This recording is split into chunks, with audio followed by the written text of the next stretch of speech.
मित्रों, आखिर लक्ष्मण के मरने पर क्यों माता सीता जोर जोर से हंसने लगी थीं? जानिए रामायण का हम सबसे छिपा हुआ गुप्त रहस्य।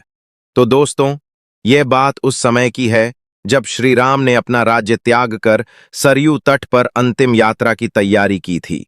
भगवान श्री राम के जीवन में जितनी महिमा थी, उतना ही रहस्य था। और उन्हीं रहस्यों में एक कथा ऐसी है जो बहुत कम ही जानी जाती है।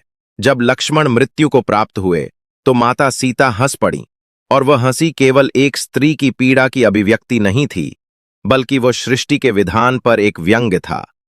राजा राम का राज्य अब स्थिर हो चुका था। अयोध्या में धर्म की स्थापना थी, परंतु यह सब कुछ सीता के बिना अधूरा था। माता सीता जब धरती में समा गईं, तो उनके जाने का दर्द राम और लक्ष्मण दोनों के भीतर सदा के लिए रह गया। समय बीतता गया और वह दिन आया जब काल पुरुष स्वयं राम के पास आया और उन्हें उनका समय स्मरण कराया।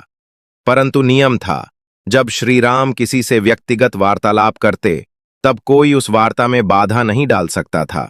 यदि कोई ऐसा करता तो उसे मृत्यु दंड मिलता। श्री राम ने लक्ष्मण से कहा, भ्राता, मैं काल से वार्तालाप करने जा रहा हूं। यदि कोई भीतर प्रवेश करे तो उसे मृत्यु दंड देना होगा।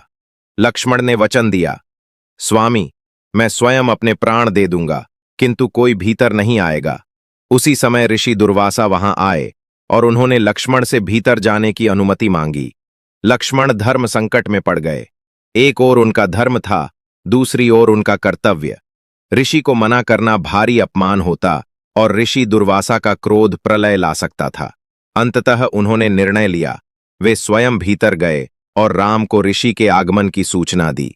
काल पुरुष चला गया, पर श्री राम व्यथित हो गए।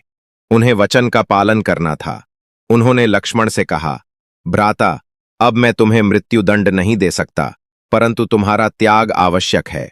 लक्ष्मण मुस्कराए, बोले, यह मेरा सौभाग्य है कि मैं अपने भ्राता के वचन की रक्षा में अपने प्राणों का अर्पण कर सकूं। और वे सरयू तट पर गए, जल में प्रविष्ट हो गए और देह का त्याग कर दिया। जब लक्ष्मण की मृत्यु का समाचार वनवासिनी आश्रमों में पहुंचा, जहां एक साध्वी के रूप में माता सीता रहती थीं, तो यह सुनते ही वे हंस पड़ीं। और वह कोई साधारण हंसी नहीं थी। वह हंसी इतनी तीव्र थी कि आश्रम की महिलाएं भयभीत हो गईं। सबने पूछा, माता, यह कैसी हंसी है? लक्ष्मण जैसे पवित्र आत्मा का देह त्याग और आप हंस रही हैं। माता सीता की आंखों से आंसू बह रहे थे, पर चेहरा हंसी से लिपटा हुआ था। उन्होंने कहा, मैं हंस रही हूं उस समय पर, उस नीति पर, उस मर्यादा पर जो स्त्री की अस्मिता की रक्षा करने वाले लक्ष्मण को मृत्यु तक ले गई।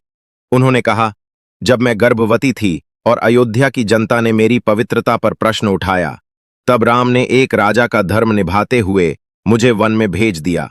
तब भी लक्ष्मण साथ गए, परंतु आदेश अनुसार मुझे छोड़कर लौट आए। उन्होंने मर्यादा निभाई। जब मैं धरती में समा गई, तब भी कोई नहीं रोया उतना जितना लक्ष्मण ने रोया। आज वही लक्ष्मण अपने भ्राता की वचन पालन की नीति के कारण मृत्यु को प्राप्त हुए। क्या यही धर्म है? क्या यही न्याय है? मैं हंस रही हूं क्योंकि इस सृष्टि में मर्यादा की आड़ में सबसे ज्यादा बलिदान स्नेह करने वालों से लिया जाता है।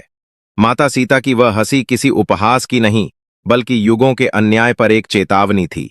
वह हंसी उन सभी त्यागों की गूंज थी जो स्त्रियां, भाई, सेवक और भक्त सभी प्रेम में सहर्ष कर देते हैं, पर उन्हें इतिहास में केवल धर्म पालक कहकर भुला दिया जाता है।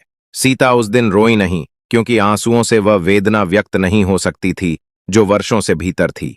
उस दिन उन्होंने हंसकर यह बता दिया कि त्याग की भी एक सीमा होती है, और जब धर्म व प्रेम के नाम पर सिर्फ एक ही पक्ष को कष्ट मिले, तो वह धर्म नहीं, अन्याय है।